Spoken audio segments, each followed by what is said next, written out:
darling. I must go. Dr. Treading wants me. All right, but I want you immediately after that. You understand?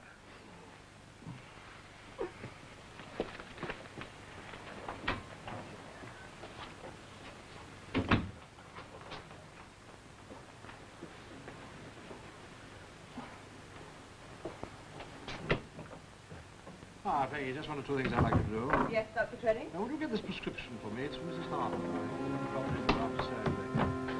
While you're there, you might ask them if that new box of smallpox vaccine has arrived. We're getting a bit low.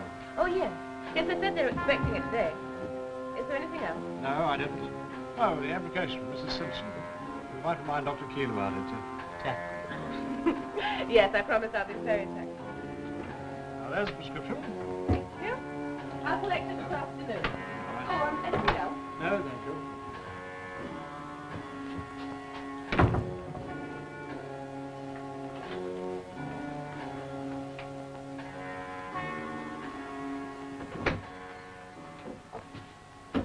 Yes, Dr. Treading, you wanted me. Yes, Peggy, there was just one little thing. If you'd just like to come over here a moment.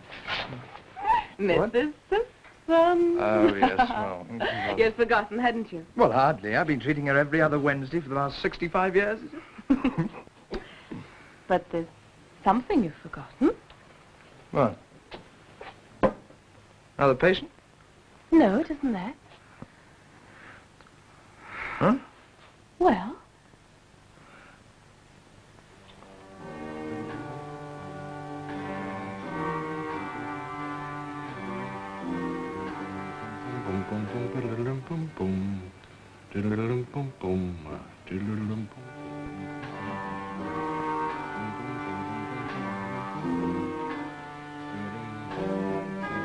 Having the house done up, perhaps you think I forgot to tell the builders. Huh? I know you want the bedroom white with that orangey stuff. Well, I've ordered it. The curtains. Look, you know I said order the stuff yourself and let me have the bill. No, not the curtains. Well, I don't think I've forgotten a single thing that an adoring bridegroom can reasonably be expected to remember. Huh? I'm finding out about the church, you know. And I have ordered a top hat. May the saints preserve us. And I will tell old Dick Treading all about it and ask him to be best man, so we will have someone to hold the ring. The ring. The ring. You thought I'd forgotten that we were going together to choose the ring. You hadn't forgotten, had you? No. No, you were just teasing, weren't you? Yes.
David, did I understand David, what are you doing? Oh, hello. Hello. David, did I understand you to say something about my taking over from you for a week or two? Yes, Dick, for a fortnight, if you would. Yeah. Well, it's rather an odd time of year, but of course, if you're feeling a bit under the weather... I'm not feeling under the weather at all. Matter of fact, I'm getting married. So am I. Yes. Now, why do I never notice these things? No, let it upset me. No, we wanted to keep it a big surprise. Oh, you did, eh? Well, you know something. I've seen this coming for months. When's the happy day? Next week. Oh. Yeah, well, we were going to wait a bit, but as Peggy's parents won't be back from America for over a year... Oh, that's far too long to wait. So. Yeah. So we wondered if you'd rather be best man or give the bride away. Oh. I'm really too pleased to do both.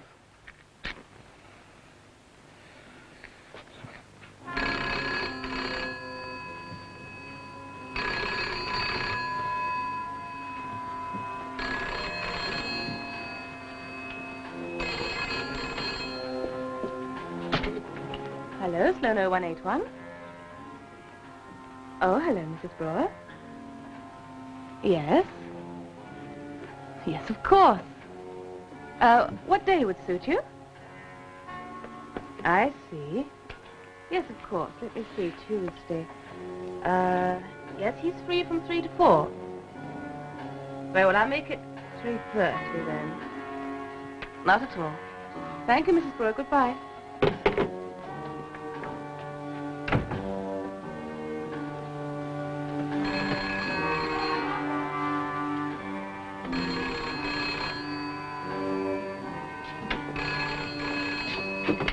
Hello?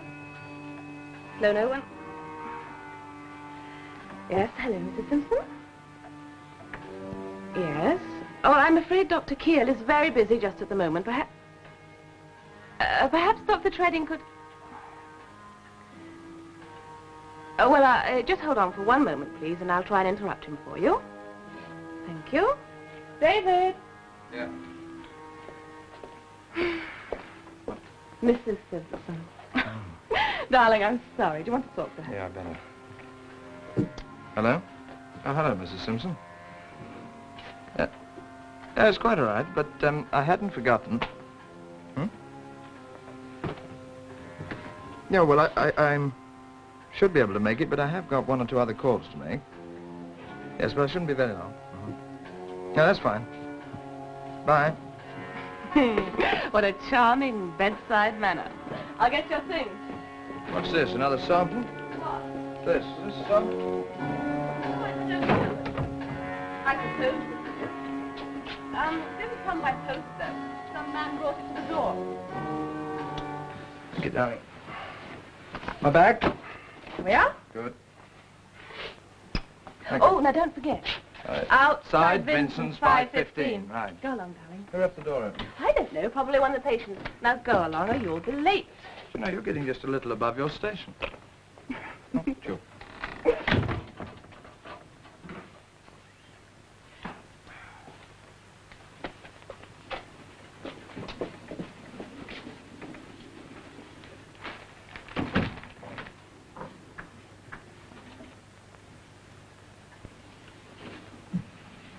David at Vincent's to look at some rings, but I shouldn't be very late. Oh, that's all right, my dear. Oh, by the way, this came for you.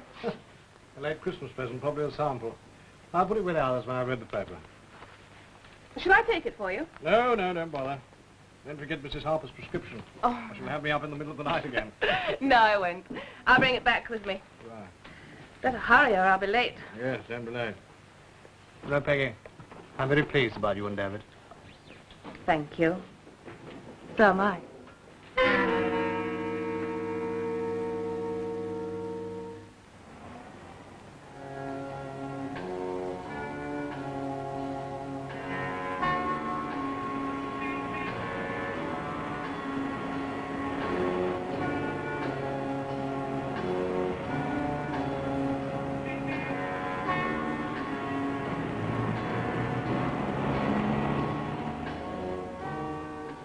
A mistake. Oh, anyone can make a mistake. Anyway, Spice will get it back, won't he? Well, it's the first time I've ever slipped up. Oh, yeah, and the last. Now, she got a good look at you, this receptionist. No, she didn't. I just handed in the parcel, that's all. Oh, she'd I know... wasn't there a minute. She'd know you again. Now, look, Charlie, it was addressed to Treading. I delivered it to Treading. Ooh. Now, how was I to know? Ah, well, you must have been coped up. No, I wasn't. Yeah. Your first visit to this contact, and you were I. No, I looked it up in the telephone book, honest, You Charlie. were I.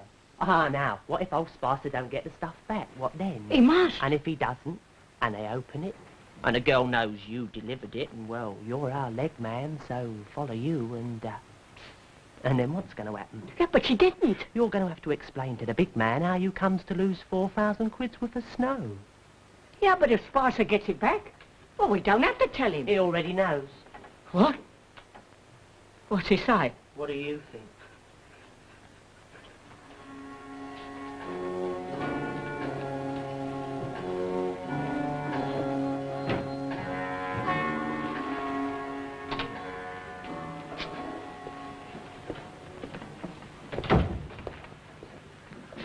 Well? Stuff's still there. Unopened, so far. Well, the girl saw Johnson all right. She doesn't look stupid. She'll remember him. And the stuff? Well, there were 3 of them. Hey, you weren't spotted. Me? No. Maybe they won't open it. Maybe we could try and get it back tonight. Oh, maybe, yeah. We could send you.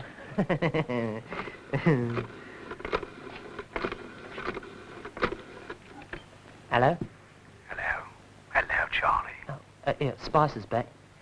It's like what we reckoned. He couldn't get it. And he also thinks the girl's pretty bright. Would remember Johnson. So, it's Johnson or the girl? Oh, well, old Johnson wouldn't be difficult. He may be a fool, but he's useful, Charlie. He knows the contacts. Now, I'm afraid it's the girl who's expendable. Give me Spicer. You all right?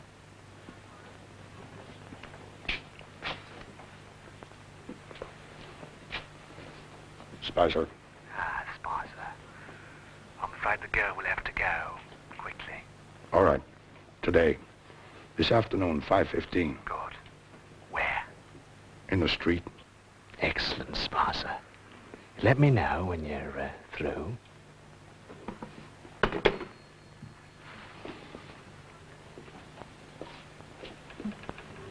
You know where Vincent's the jewelers is?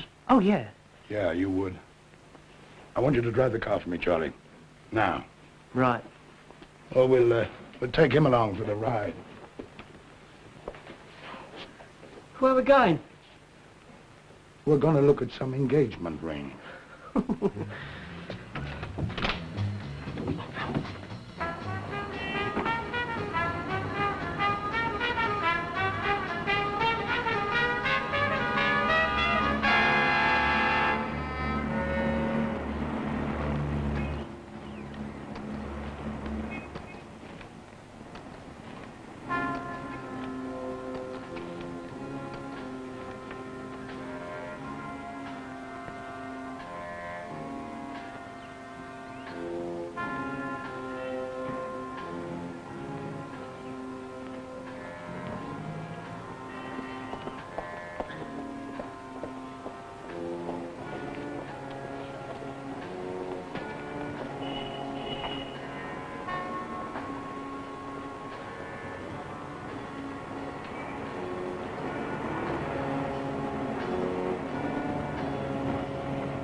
What's the matter, mate?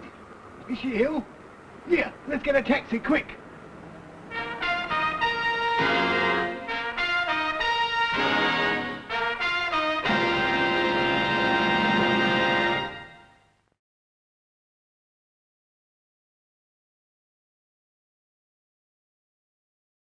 3 days have passed since Peggy's murder, and Keel is visiting the local police station, where he meets with Detective Superintendent Wilson.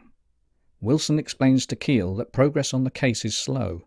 He believes Miss Stevens' murder to have been a professional killing, something very rare in Britain. Peggy must have stumbled across something that made her a target. Keel returns to his consulting rooms in Chelsea, where Dr. Tredding tells him that he has an idea why Peggy was murdered. While Keel was out, Tredding had opened the mysterious package that had been delivered earlier and found it to contain ½ pound of raw heroin, worth a small fortune. "There was no address on the package, only my name, spelt wrongly," says Tredding. "Now I remember, I had a namesake, a Dr. Tredding, spelt this way with an A. He was struck off, some scandal with one of his women patients." Keel locates this other Dr. Tredding in the telephone directory. He lives at 14 Morton Terrace, Bayswater. Keel undertakes to visit the discredited practitioner and makes his way to the man's home. In the meantime, Tredding will report the discovery of the heroin to the police. Later, Keel arrives at Dr. Tredding's residence in Bayswater. Suddenly, he finds the front door flung open in front of him by a somewhat agitated man. Keel asks if Dr. Tredding is available. The man suggests that Tredding can be found inside. Keel enters. He looks back, and the mysterious man has disappeared. Keel looks around inside Tredding's home and enters the bedroom. The sight before him causes him to stop in his tracks. The body of a well-dressed man lay sprawled across the bed. 2 cases are packed nearby. Clearly Tredding had been readying himself to leave. Keel ascertains that the man is dead and leaves the bedroom, closing the door behind him. The doorbell rings, and Keel opens Tredding's front door. A young woman stands before him. Her name is Stella. Keel quickly realizes she is a heroin addict. Tredding had been her pusher. He shows her the body to get a positive identification and questions her, thinking she may be able to lead him to the people behind Peggy's murder. She claims to know nothing and makes a dash for the door. Keel is unable to prevent her escape. After informing the police of Tredding's death, Keel returns to the surgery. Once there, he finds an unexpected visitor waiting for him. It is the man Keel had seen all too briefly at Bayswater. He explains he cannot reveal his name and that he gained entry through a window and has awaited Keel's return. He thinks he can be of some assistance to the doctor. "I think you could be of some assistance to the police," exclaims Keel, reaching for the telephone. The intruder suggests that before Keel calls the police, he should listen to what he has to say. The doctor relents. Keel listens as the other man proposes that to bring Peggy's killer to justice, Keel must convince the racketeers that he wants to push drugs. A gang member will visit the surgery at 4:30 the following afternoon. Keel will be handed a package that he must pass along when instructed.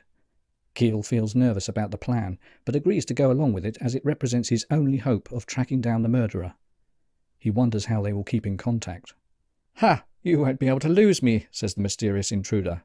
"I can see myself out. Good night." The following day, Keel waits nervously for his visitor. Tredding wants to discuss the engagement of a new receptionist, but Keel, realizing he must be alone, suggests deferring the discussion until later, and Tredding finally leaves. Within moments of Tredding's departure, Johnson arrives with Stella, the woman Keel had met in Bayswater. Johnson hands over a package as arranged. He then demands that Keel give Stella a heroin fix, but Keel insists he must examine her first. Meanwhile, having infiltrated the gang, Keel's uninvited guest, who the gang refer to as Steed, is at their hideout. Charlie criticizes Steed's choice of Keel as a pusher. Steed points out that having a seemingly above-board GP on their books is worth the risk. Besides, if Keel proves unreliable, Johnson and Stella can shop him, and the big man can have him eliminated. At the surgery, Keel has examined Stella and writes her a prescription. Johnson is not happy with this decision and suggests that she should be given heroin. Keel counters that with the high market value of the drug, it would be foolish to waste some of it when a legal prescription will help the girl. Johnson and Stella leave the surgery somewhat aggrieved. Meanwhile, at the gang's flat, Steed puts Charlie in his place. "Tredding said he hadn't received the stuff, and he hadn't," accuses Steed. "He was killed because you told Spicer to get him before you knew the facts. I got there too late to save him. If I'd have been able to stop Spicer, it would have saved the rest of us a lot of trouble." Charlie reluctantly agrees that Keel must replace Tredding as their contact. However, as Steed leaves, Charlie orders Spicer to follow him to report his movements. Later, Steed visits Keel at the surgery to advise him that he will receive a second visit from Johnson.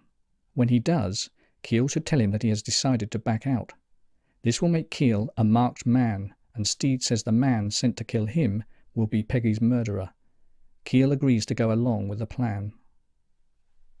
From a call box, Spicer telephones Charlie. He tells him that Steed has been visiting Dr. Keel and that he will continue tailing him. Later that day, Johnson arrives at the surgery. Keel plays along with the plan, although he is unsure of his secretive anonymous contact. Keel pushes his doubts to the back of his mind and refuses to cooperate with Johnson. He wants out and might find it difficult to keep his mouth shut. Johnson threatens Keel, but Keel uses an unexpected interruption from his medical partner, Dr. Tredding, to send Johnson away empty-handed. A little later, Keel receives a call from Steed, who is telephoning from the gang's flat. "Now listen carefully. I haven't got much time," whispers Steed. "They want to get you. I told them I could persuade you to reenact what happened to your fiancée. I explained to them that you would think you were following up the trail that would lead to her killer. Keel is to be outside Vincent's the jeweller's in half an hour, at midnight. A car will pull up, and Keel must allow himself to be dragged inside it. Keel has many questions, but the line goes dead as Steed ends the call. Steed turns directly to the gang who have been listening in. "Everybody clear?" he asks them. "We're dropping him at the docks," intones Charlie. "We'll pick him up at 12:15, says Steed. "By 1:15, Dr. Keel will be floating out on the tide." Keel makes his way to Vincent's as arranged. A car pulls up just as he had been told it would. Spicer gets out, a grim expression on his face. As the murderer approaches, Keel catches a glimpse of two men in the shadows, their guns pointed towards him. One looks suspiciously like his mysterious collaborator. Spicer grabs the doctor roughly and bundles him inside the car. Before Spicer can do anything else, Keel hears a shot fired outside in the street. The gang member in the shadows with Steed lies dead. In the ensuing confusion, Spicer beats a hasty retreat. Keel emerges from the car to find Detective Sergeant Rogers waiting for him. The police have received an anonymous tip-off and have been tailing him. Rogers' superior, Detective Superintendent Wilson, joins them and suggests that Keel is a lucky man. The shot that killed the other gunman was probably meant for him. Keel is sure he was to have been shot down, but that his shady friend intervened, shooting first and then disappearing into the night. Keel elects to keep this theory from the police, and for the sake of appearances, agrees with Wilson's summation. "Next time you may not be so lucky," suggests Wilson. "May I suggest you stick to medicine, sir, and leave police work to us?" "That's very good advice, Superintendent," replies Keel. "But the work isn't quite finished yet, is it?" He still doesn't know the identity of his guardian angel and wonders if he will see the man again. And Spicer and the big man are still at large. Keel wants to see them brought to book.